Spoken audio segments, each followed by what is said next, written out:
So what we're looking at here is the inside of a Frigidaire Affinity clothes dryer. This unit is about 10 years old, and we've done some of the maintenance on the front as far as cleaning out the vent and getting as far as you can with the shop vac. But this is the first time actually breaking the entire unit down, pulling the drum out, and getting into all the nooks and crannies on the inside there. But wanted to show you what this looks like from the inside. We've got the drum sitting out over here, and then also what was pulled out from the inside was about, we'll call it 6 inches deep there, of all different kinds of lint and crud and a few coins and some things that are there along the way. And here's obviously the front of the unit that we're going to put back in. So it's nice to be able to pull everything apart and to be able to do a real deep clean on this unit. For next steps, I've ordered the new heater element, which comes with the thermal fuse, and also the other thermostat piece that comes with it as well. So it's nice to be able to just go ahead and replace all of it. Research online says it's that thermal fuse, but if you're going to knock this, take this whole thing apart, you might as well knock out the various pieces that you're getting yourself into and get it all replaced. So I'll show you another video here of what that looks like when the new piece gets here, and then we'll put it all back together for you. So I just wanted to show a quick video again what the bottom of this looks like, of these Frigidaire Affinity dryer.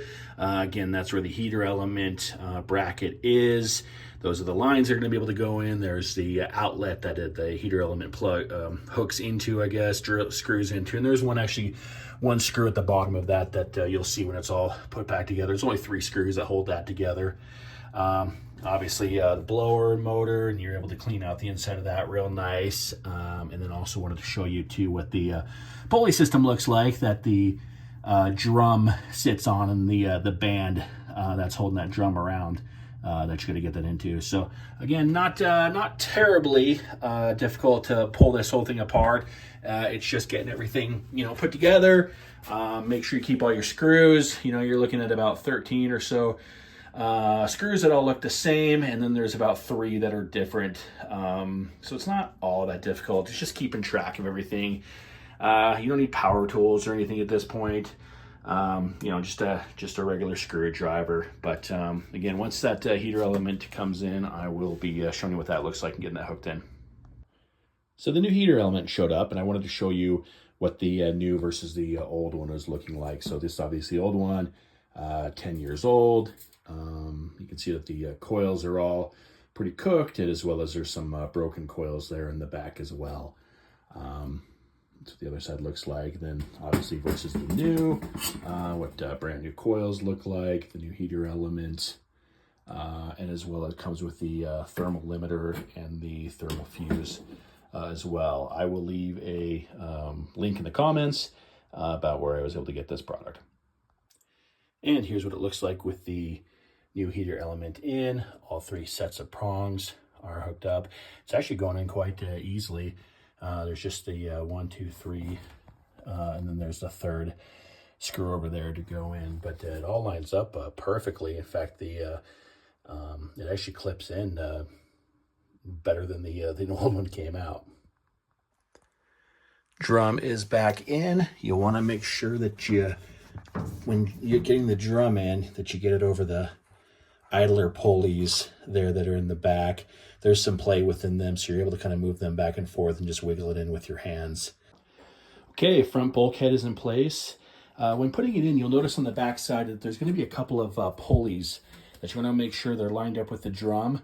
And then once you have that, there's a couple of different hooks on the front of this that actually set into these little holes there to keep it in place until you're able to get the screws in. So it's not too bad once you kind of piece it together. And next is to install the frame bracket. There you'll notice that there's 2 little lips on front there. You want to make sure you get those attached, and obviously the 2 screws. Then we can start working on the control panel. I've got the control panel all hooked up, and you can start putting on the front door, which really consists of 4 of those little screws. Make sure it's lined up, obviously opening and closing properly. And then next we will put the control panel on. And we have two more screws that are a little bit different shaped that go onto the front. Now we've got the control panel all put back on. We've got the top lid back in place. It's basically two more screws that are in the back. We don't have any extra leftover parts, which is fantastic. And before I put this all into place and give it a test drive, I wanted to show you this other product I picked up, this dryer vent. And I'll leave a link for it down in the description as well. But this one's kind of cool because it's got a bunch of different layers to it of insulation and then also puncture-proof product. So I figured since I haven't changed since we're working on this dryer for the first time in 10 years, might as well replace this as well. And this is the final product. The dryer is spinning, it is heating up. You can actually feel on the side of it that it's warming up quite nicely. When you did kick it on the first time, you're going to smell a little bit of a light burn smell. That's okay. The coils are lighting up for the first time, but we are back in business and able to dry clothes. Thanks so much for sticking with me with this. If you like this video, please give me a thumbs up, leave your comments down below. I will leave links to where I was able to pick up the heater element and the dryer vent products, and have a great day.